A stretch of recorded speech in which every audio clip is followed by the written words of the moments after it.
দেখো সবাই লক্ষ্য করো, আজকে চার্টে আছে হচ্ছে 10 নম্বর থেকে। দেখো আজকে চার্টে কত থেকে আছে? 10 থেকে। কারেক্ট ফর্ম অফ ভার্ব, অর্থাৎ কারেক্ট ফর্ম অফ ভার্ব আমাদের কয় নম্বর থেকে? 10 নং প্রশ্নে থাকে। দেখো প্রথমে 10 নম্বর উল্টা, যদি কোনো সেন্টেন্সে দেখো no sooner had dot dot then, আবার লক্ষ্য করো no sooner had dot dot then, scarcely had dot dot when এবং hardly had dot dot when বা বিফোর থাকলে, তাহলে ব্র্যাকেটের প্রথম ভার্বটির পাস্ট পার্টিসিপল ফর্ম হবে। কোন ফর্ম হবে? ব্র্যাকেটের প্রথম ভার্বের কোন ফর্ম বসবে? এবং দ্বিতীয় ভার্বের পাস্ট ফর্ম বসবে। দ্বিতীয় ব্র্যাকেটের ভার্বের কোন ফর্ম বসবে? পাস্ট ফর্ম বসবে। আবার আরো একটা বিষয় লক্ষ্য করি, আমরা কি আগে কখনো পড়িয়েছি যে হ্যাভ হ্যাজ হ্যাড এর পরে ভার্বের পাস্ট পার্টিসিপল ফর্ম বসে? পড়েছি না? কি পড়িয়েছি? যে হ্যাভ হ্যাজ হ্যাড এর পরে কি বসে? ভার্ব বসবে। সেটা কোন ফর্ম বসে? ভার্বের পাস্ট পার্টিসিপল ফর্ম। এখানে সাবজেক্টে দেখো তো এটা হ্যাড আছে কিনা? আছে হ্যাড। তাহলে প্রথম ব্র্যাকেটের ভার্বটা কি হবে বলো তো? ভার্বের পাস্ট পার্টিসিপল ফর্ম। আর দ্বিতীয় ব্র্যাকেটের ভার্বটা কি হবে? ভার্বের পাস্ট ফর্ম। কোন ফর্ম? এরপর দেখো যে এখানে एग्जांपलটা লক্ষ্য করো, নো সুনার হ্যাড হি, ব্র্যাকেটে কি আছে? সি আছে, সি দা পুলিশ, দেন হি ব্র্যাকেটে আছে রান অ্যাওয়ে। তাহলে এখানে লক্ষ্য করি no sooner had dot dot আছে কিনা, অর্থাৎ নো সুনার হ্যাড দেন এর মাঝে ডট ডট মানে কি? মাঝে কিছু ওয়ার্ড থাকবে। মাঝে কি থাকবে? কিছু ওয়ার্ড থাকবে। তাহলে আবার দেখো তাহলে কি হবে? No sooner had he seen the police then he ran away। আবার লক্ষ্য করো নো সুনার হ্যাড হি কি হবে? সি কি হয়ে যাবে? সিন হয়ে যাবে। সি কি হবে বলো তো? সিন। তাহলে scene the police then he ran কি হয়ে যাবে? রেন হবে। যে সে পুলিশকে দেখতে না দেখতেই দূরে দৌড়ে চলে গেল। বুঝতে পারছি? এরপরে দেখো এটা বলতে পারতা হ্যাঁ যে no sooner had Sadat reached the class then the class started. বুঝতে পারছি? সাদাত ক্লাসে পৌঁছাতে না পৌঁছাতেই ক্লাস শুরু হয়ে গেল। বুঝতে পারছি? আর ভাই বুঝছো?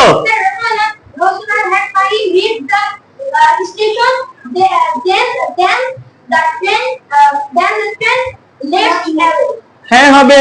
সেই ক্ষেত্রে ওই কি হবে? নো সুনার হ্যাড কি বলছো না যে ফাহিম রিচড হবে, ভার্বের পাস্ট পার্টিসিপল ফর্ম।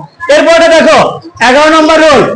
আবার দেখো 11 নম্বরটা, সিন্স এর প্রথম অংশ সিম্পল প্রেজেন্ট টেন্স থাকলে বা প্রেজেন্ট পারফেক্ট টেন্স থাকলে, আবার লক্ষ্য করো সিন্স এর প্রথম অংশ যদি প্রেজেন্ট টেন্সে থাকে, কিসে থাকে? সিন্স এর প্রথম অংশ কিসে থাকলে? প্রেজেন্ট টেন্সে, অর্থাৎ প্রেজেন্ট ইনডিফিনিট অথবা প্রেজেন্ট পারফেক্ট টেন্সে থাকলে সিন্স এর পরের অংশ পাস্ট ইনডিফিনিট হয়। কোন টেন্স হবে? এই কোনটা হবে অঙ্ক না? আবার দেখো সিন্স এর প্রথম অংশ যদি প্রেজেন্ট ইনডিফিনিট অথবা প্রেজেন্ট পারফেক্ট টেন্স হয়, তাহলে সিন্স এর পরের অংশ কি হবে? পাস্ট ইনডিফিনিট টেন্স হবে। অর্থাৎ ব্র্যাকেটের ভার্বের কি ফর্ম করতে হবে? পাস্ট ফর্ম করতে হবে। যেমন এখানে লক্ষ্য করো it is many years since I ব্র্যাকেটের কাম আছে টু ঢাকা, অর্থাৎ এটা অনেক বছর হয়। লক্ষ্য করছো? তাহলে ইট ইজ আছে কিনা? ইট ইজ মানে কোন টেন্সে আছে? প্রেজেন্ট ইনডিফিনিট টেন্সে আছে, প্রেজেন্ট টেন্সে আছে। যার কারণে পরের অংশ কি হবে? সিন্সের পরের অংশ কি হবে? কাম কি হয়ে যাবে? কেম হয়ে যাবে। তাহলে কি দাঁড়াবে? যে it is many years since I came to Dhaka, অর্থাৎ এটা অনেক বছর হয় আমি ঢাকা এসেছিলাম। এরপর দেখো পরের एग्जांपलটা লক্ষ্য করো যে মেনি ইয়ার্স হ্যাভ পাসড, অনেক বছর অতিবাহিত হয়েছে, অনেক বছর অতিবাহিত হয়েছে। এই অংশটি কি আছে? Present perfect tense. কোন টেন্সে আছে? তাহলে সিন্স আছে মাঝে, সিন্সের পরের অংশ কোন টেন্স হবে? Past indefinite. কোনটা হবে? পাস্ট ইনডিফিনিট হবে। যেমন এখানে আবার বলি many years have passed since his father died, তাহলে ডাই কি হয়ে যাবে? ডাইড হয়ে যাবে। বুঝতে পারছি? সবাই কি বুঝছো? কথা জবাব দাও না কেন? এরপর এটা দেখো সিন্সের প্রথম অংশ যদি পাস্ট ইনডিফিনিট টেন্স থাকে, কি থাকে? সিন্সের প্রথম অংশ যদি পাস্ট ইনডিফিনিট টেন্স থাকে, তাহলে পরের অংশ পাস্ট পারফেক্ট টেন্স হবে। কি হবে? আবার বলি সিন্সের প্রথম অংশ যদি পাস্ট ইনডিফিনিট থাকে, পরের অংশ কি হবে? Past perfect. তাহলে এখানে লক্ষ্য করে example it was many years since they first, এখানে মিট আছে, তাহলে মেট হবে না, কি হবে? হ্যাড মেট হবে। কেন হ্যাড মেট হবে? এখানে ইট ওয়াজ আছে, কি আছে? তাহলে ইট ওয়াজ মেনি ইয়ার্স আছে কিনা? ওয়াজ মানে এটা কোন টেন্সে আছে? পাস্ট ইনডিফিনিট টেন্সে আছে। তাহলে it was many years since they first had made হবে, কি হবে? এরপর দেখো ইট ওয়াজ লং সিন্স, এটা অনেক সময় ছিল, তাহলে আই সি হার লাস্ট, তাহলে কি হবে? I had seen her last. এরপর দেখো 13 নম্বর রুলটা, বিফোর। বিফোরের প্রথম অংশ যদি পাস্ট পারফেক্ট টেন্স হয়, পরের অংশ পাস্ট ইনডিফিনিট হয়, কি হয়? আবার লক্ষ্য করো, বিফোরের প্রথম অংশ পাস্ট পারফেক্ট টেন্স, পরের অংশ কি? Past indefinite. বিফোরের প্রথম অংশ কি? পাস্ট পারফেক্ট, আর বিফোরের পরের অংশ কি? Past indefinite. আমরা যখন পাস্ট পারফেক্ট টেন্স পড়ছিলাম তখন কি পড়িয়েছি? যে অতীতকালে দুটি কাজের মধ্যে যে কাজটা তুলনামূলকভাবে আগে সংঘটিত হয় সেটা পাস্ট পারফেক্ট টেন্স হয়, এবং যে কাজটি তুলনামূলকভাবে একটু পরে সংঘটিত হয় সেটা কি হয়? পাস্ট ইনডিফিনিট টেন্স হয়। পাস্ট পারফেক্ট টেন্সের গঠন কি পড়িয়েছিলাম? Subject plus had plus V3 plus extension. আর মূল স্ট্রাকচার কি পড়িয়েছিলাম? যে past perfect tense plus before plus past indefinite tense, এবং পড়িয়েছিলাম কি? Past indefinite plus after plus হচ্ছে পাস্ট পারফেক্ট। মনে আছে যে বিফোরের আগের অংশ কোন টেন্স হয়? পাস্ট পারফেক্ট টেন্স, আর বিফোরের পরের অংশ কোনটা হয়? সাদা পাস্ট ইনডিফিনিট টেন্স। যেমন এখানে লক্ষ্য করো, the patient had died before the doctor কেম। তাহলে এখানে লক্ষ্য করো, the patient had died before the doctor কেম। এখানে উপরের সেন্টেন্সটা লক্ষ্য করো, দ্য পেশেন্ট ব্র্যাকেটে কি আছে? ডাই আছে, বিফোর দ্য ডক্টর কেম আছে। তার মানে বিফোরের প্রথম অংশ কি হবে? আগের অংশ কি হবে? Past perfect tense. তাহলে এখানে ডাই কি হয়ে যাবে? হ্যাড ডায়েড হবে, কি হবে? তাহলে কি দাঁড়াবে? The patient had died before the doctor came. দ্বিতীয়টা দেখো, the patient died after the doctor ব্র্যাকেটে কি আছে? কাম আছে। তাহলে এখানে দেখো, আফটারের প্রথম অংশ কি বলছি? পাস্ট ইনডিফিনিট, আর আফটারের পরের অংশ কি? Past perfect. তাহলে কি দাঁড়াবে এখানে? The patient died after the doctor had come, কি হবে? The patient died after the doctor had come. এরপর দেখো 14 নম্বর রুলটা লক্ষ্য করি সবাই। যদি কোনো সিম্পল সেন্টেন্সে দুটি ভার্ব থাকে, তাহলে ব্র্যাকেটের ভার্বের সাথে হয় আইএনজি বসবে, না হলে ভার্বের আগে টু বসে ভার্বের বেস ফর্ম বসবে, আর না হলে ভার্বের পাস্ট পার্টিসিপল ফর্ম বসবে। বুঝতে পারছি? দেখো আমরা জানি according to structure there are 3 kinds of sentence. আবার লক্ষ্য করো, according to structure there are 3 kinds of sentence, such as simple, complex, compound. আর আমরা আরো জানি কি? According to meaning there are 5 kinds of sentence. They are কি? Assertive, interrogative, imperative, objective, exclamatory. এখানে লক্ষ্য করি আমাদের রুলে আছে কি? যদি কোনো সিম্পল সেন্টেন্সে দুইটা ভার্ব থাকে তাহলে ব্র্যাকেটের ভার্বের সাথে কি করব?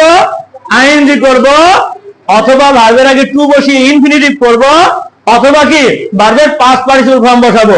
এখন লক্ষ্য করো যে সিম্পল সেন্টেন্স কি সেন্টেন্স বলো তো? সিম্পল সেন্টেন্স আমরা কি জানি?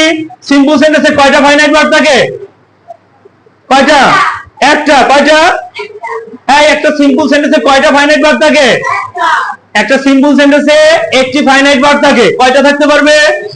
তাহলে আমরা বলতে পারি একটা সিম্পল সেন্টেন্সে কখনোই দুইটা ফাইনাইট ভার্ব থাকতে পারে না। একটা সিম্পল সেন্টেন্সে কখনোই দুইটা ফাইনাইট ভার্ব থাকতে পারে না। এরপর দেখো কমপ্লেক্স সেন্টেন্স, যেটা আমরা জানি কমপ্লেক্স সেন্টেন্সে কি থাকে?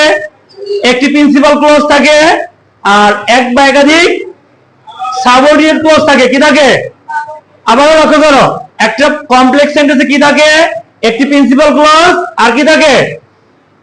একটি সাবঅর্ডিনেট ক্লজ যুক্ত থাকে। প্রিন্সিপাল ক্লজ হচ্ছে যে স্বাধীন বাক্য, দেখি স্বাধীন বা স্বাধীন বাক্য বলতেছে অন্যের উপরে নির্ভরশীল না। আর সাবঅর্ডিনেট ক্লজ যেটা, প্রিন্সিপাল ক্লজ কি বুঝছি? প্রিন্সিপাল ক্লজ কি? স্বাধীন, সে অন্যের উপর কি না? নির্ভরশীল না। আর সাবঅর্ডিনেট ক্লজটা কি? প্রিন্সিপাল ক্লজের উপরে নির্ভরশীল। যদি যেমন আমি বলি যে if you want to get a good result, তুমি যদি একটা ভালো ফলাফল পেতে চাও কি করতে হবে? You should read attentively. You should read, যদি তুমি ভালো ফলাফল করতে চাও তোমার মনোযোগ সহকারে পড়া উচিত। এই যে প্রথমটুকু বললাম, if you want to get good result, এই অংশটা কার উপর নির্ভরশীল? পরের অংশের উপর নির্ভরশীল। অর্থাৎ এইটুক দ্বারা মনের ভাব সম্পূর্ণ প্রকাশ পায় না। যদি তুমি ভালো রেজাল্ট করতে চাও, ভালো ফলাফল পেতে চাও, এই পর্যন্ত বলে দিলাম, হবে? মনের ভাব প্রকাশ পায় সম্পূর্ণ পায় না। তাহলে কিভাবে পাবে? যে পরের অংশ যদি বলো যে ইউ শুড লার্ন মোর, অথবা ইউ শুড রিড মোর, অথবা ইউ শুড রিড অ্যাটেন্টিভলি, বুঝতে পারছি? তাহলে এই যে পরের অংশে বললাম ইউ শুড রিড অ্যাটেন্টিভলি, এই অংশটুকু হচ্ছে প্রিন্সিপাল ক্লজ। কি ক্লজ? আর কম্পাউন্ড সেন্টেন্স যেটা, কোনটা বলো তো? Compound sentence. কম্পাউন্ড সেন্টেন্সের বিষয় লক্ষ্য করো। কম্পাউন্ড সেন্টেন্সে একাধিক কি থাকে? Principal clause and but or দ্বারা যুক্ত থাকে। কি দ্বারা? একাধিক প্রিন্সিপাল ক্লজ কি থাকে? এন্ড বাট অর দ্বারা যুক্ত থাকে। প্রিন্সিপাল ক্লজ মানে কি? স্বাধীন, সে অন্যের উপর কি না? নির্ভরশীল না। সে কি না বলতো? অন্যের উপরে নির্ভরশীল নয়। যেমন যদি বলি I shall finish my work, আমি আমার কাজ শেষ করব, and I will go to market, অথবা I shall go to market. সবাই কি বুঝতেছো? তাহলে এখন দেখো যে I shall finish my work, আমি আমার কাজ শেষ করব, এটা দ্বারা সম্পূর্ণ প্রকাশ পায় কিনা? মনের ভাব কি সম্পূর্ণ প্রকাশ পায়? পায় না? যে আমি আমার কাজ শেষ করব, পাইছে না? অবশ্যই পেয়েছে। এরপরে বললাম যে আমি তারপরে বাজার যাবো এবং আমি বাজারে যাবো, এটা দিয়ে পাই কিনা? এটা দিয়েও পায়। তাহলে দুইটা অংশই কি? Principal clause. দুইটা অংশ কি? স্বাধীন, কেউ কারো উপর কি না? নির্ভরশীল না। আবার দেখো যে I shall finish my work and I shall go to market, তাহলে এখানে এন্ড দ্বারা যুক্ত হয়েছে, দুইটাই কি ক্লজ? Principal clause. বুঝতে পারছি? তাহলে সিম্পল সেন্টেন্স বলতে পারি একটার বেশি ভার, ফাইনাইট ভার থাকতে পারে না। আবার রুলে চলে আসো, যদি কোনো সিম্পল সেন্টেন্সে দুটি ভার থাকে তাহলে ব্র্যাকেটের ভার্বের সাথে হয় আইএনজি বসে, না হলে ভার্বের আগে ভার্বের আগে টু বসে, অথবা ভার্বের পাস্ট পার্টিসিপল ফর্ম বসে। এখন লক্ষ্য করো আমরা কি পড়ছিলাম? ফাইনাইট নন ফাইনাইট ভার্ব, ভার্বের সাথে যখন আইএনজি বসে তখন কি হয়? সাধারণ জিরান্ড অথবা কি প্রেজেন্ট পার্টিসিপল। জিরান্ড অথবা কি হয়? অর্থাৎ জিরান্ড অথবা কি হয়? পার্টিসিপল হয়। আবার দেখো ভার্বের সাথে আইএনজি বসলে কি হয়? জিরান্ড অথবা পার্টিসিপল। আর ভার্বের আগে টু বসে কি হয়? ইনফিনিটিভ হয়। ভার্বের আগে টু বসে কি হয়? ইনফিনিটিভ। আর ভার্বের পাস্ট পার্টিসিপল ফর্মগুলোই হচ্ছে কি? সেটাও কি পার্টিসিপল। সেটা কি? তাহলে সেই ক্ষেত্রে কি ফাইনাইট ভার্ব থাকে? তাহলে আবারও লক্ষ্য করি, যদি কোনো সিম্পল সেন্টেন্সে দুটি ভার্ব থাকে তাহলে ব্র্যাকেটের ভার্বের সাথে হয় আইএনজি বসাবো, না হয় টু প্লাস ভার্বের বেস ফর্ম বসাবো, অথবা ভার্বের পাস্ট পার্টিসিপল ফর্ম বসাবো। যখন উদ্দেশ্য বোঝায় তখন কি বোঝায়? যদি উদ্দেশ্য বোঝায় তাহলে টু প্লাস ভার্বের বেস ফর্ম বসাবো। উদ্দেশ্য বোঝালে কি? টু প্লাস ভার্বের বেস ফর্ম। আর যদি উদ্দেশ্য না বোঝায় সেই ক্ষেত্রে ভার্ব প্লাস আইএনজি কি বসাবো? আর যদি কোনো কাজ অন্যের দ্বারা করা পেয়েছি, বা হওয়া পেয়েছি, বা প্রস্তুত করা পেয়েছি এমন বোঝায়, অর্থাৎ এই ক্ষেত্রে আমরা বলতে পারি যে have, has, had, get, got যদি পজিটিভ ভার্বের কাজ করে। কিসের কাজ করে? পজিটিভ ভার্বের কাজ করে। এই ক্ষেত্রে আমরা সহজভাবে বলতে পারি কোন কাজ করা অবস্থায় পেয়েছি, হওয়া অবস্থায় পেয়েছি, ঘটা অবস্থায় পেয়েছি, এরূপ বোঝালে ভার্বের কোন ফর্ম বসাবো? পাস্ট পার্টিসিপল ফর্ম বসাবো। কোন ফর্ম? তাহলে এখানে লক্ষ্য করো, এক্সাম্পল গুলো লক্ষ্য করো। আই স হিম, রিড আছে, আমি তাকে পড়তে দেখেছি। এখানে লক্ষ্য করো, এখানে কোন উদ্দেশ্য আছে আমার দেখার মধ্যে? কোন উদ্দেশ্য ছিল? উদ্দেশ্য নাই। তার মানে কি হবে? Reading, ING. তাহলে আই স হিম রিডিং। এরপর দেখো I don't want read this book, ব্র্যাকেটে কি আছে? রিড আছে। তাহলে এখানে লক্ষ্য করো, আই ডোন্ট ওয়ান্ট, আমি চাই না, রিড দিস বুক মানে এই বইটা পড়তে। এখানে কি উদ্দেশ্য আছে কিনা? এই উদ্দেশ্য আছে না? উদ্দেশ্য আছে। তাহলে কি হবে? টু প্লাস ভার্বের বেস ফর্ম। তাহলে কি হবে? I don't want to read this বুক। এই ক্ষেত্রে কি হবে? টু প্লাস ভার্বের বেস ফর্ম, অর্থাৎ ইনফিনিটিভ। এরপরটা দেখো, আই গট দ্য লেটার, আমি চিঠিটা পেয়েছিলাম। কি অবস্থায় পেয়েছি? লেখা অবস্থায়, অর্থাৎ টাইপ আছে। কি হবে? টাইপ হবে। কি হবে? তাহলে I got the letter type. অথবা যদি বলো যে I got my rice cooked, আমি আমার ভাত পেয়েছিলাম কি অবস্থায়? রান্না করা অবস্থায়। কি অবস্থায়? সবাই কি বুঝছো বিষয়টা? আবারও আমরা একবার প্রথম থেকে লক্ষ্য করি।